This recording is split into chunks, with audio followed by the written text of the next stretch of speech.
3 Bulgarian nationals have just been found guilty of spying for Russia here in the UK. An Old Bailey jury reached unanimous verdicts on all of the counts. So let's go straight to the Old Bailey because our correspondent Daniel de Simone is there. And Daniel, tell us more. So these 3 defendants, 2 women and a man, Vanya Gaberova, Katrin Ivanova and Tihomir Ivanchev, had been on trial since November and they had denied conspiracy to spy for Russia. 3 other men had already pleaded guilty to being part of the same cell. And this trial is really unlike anything we've really seen in the British courts before. This was an operational spy cell. These people were going out, spying on targets of Russia, carrying out surveillance, and even talking about potentially kidnapping them, taking them back to Russia, even killing them. And as you're going to see in my report, that their targets were spread throughout Europe, and they travelled throughout Europe and the UK conducting surveillance. And my report follows now.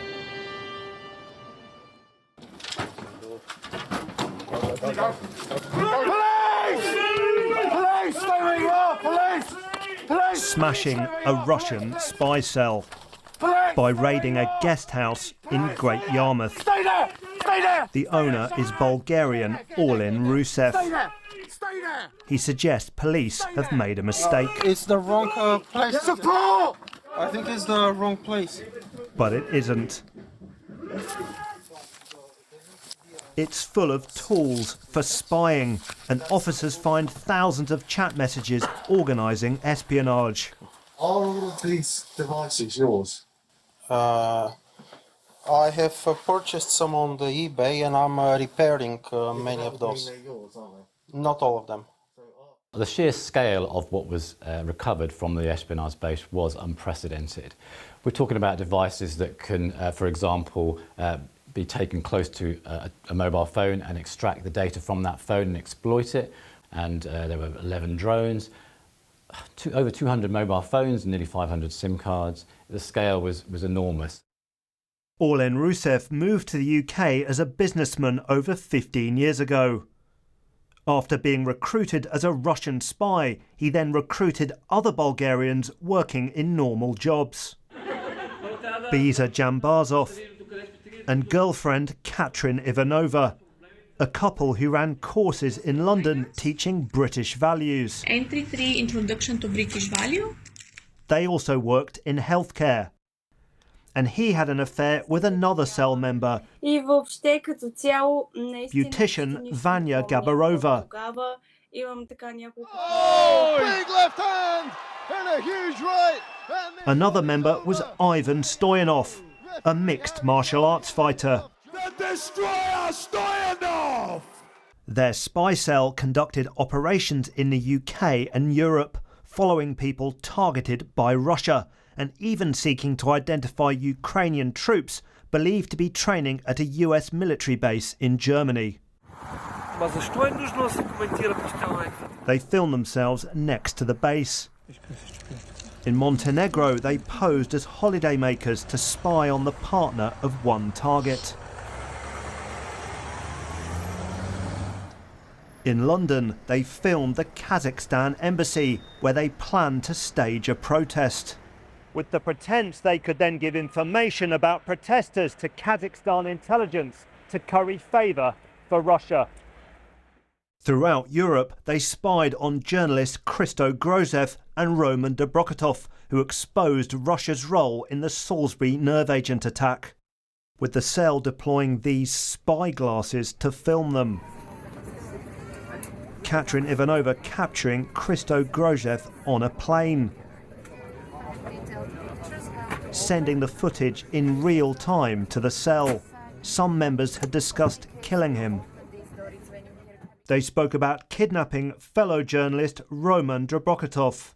And I'm very lucky to be alive, actually. I think assassination was one of the options that they reviewed. But even if it was kidnapping, that doesn't mean that I was just, brought to Russia and then let free. It was about interrogating and then killing.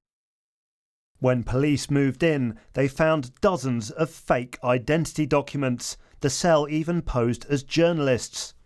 It's my ex-girlfriend. We spent kind of about 4 or 5 years together. We split kind of about a year and a half. I don't know. Outside the home of Vanya Gaberova, police spot a curious visitor, Tihomir Ivanchev, a painter and decorator who also turned out to be in the cell. But in that time I was like completely aware that I'm just helping for a good cause. He and some others claim to think the surveillance was for innocent reasons. But the cell leader Rusev was directed from abroad by Russian state asset Jan Marsalek, who's wanted in Germany for fraud. His whereabouts are unclear. He was acting as a middleman between the Russian intelligence services and this group of Bulgarians. So a direct line of communication from the Russian intelligence services through to Rusev, which generated all of their surveillance activity here. Who ordered that you should be targeted? I think that it was Vladimir Putin directly. In this dictatorship, you would never take responsibility on your own to do such a political stuff. You will always have direct order from the president. It doesn't have to be a written order. From the Kremlin to Great Yarmouth and the unlikely faces of a real threat within. Daniel Desimoni, BBC News at the Old Bailey.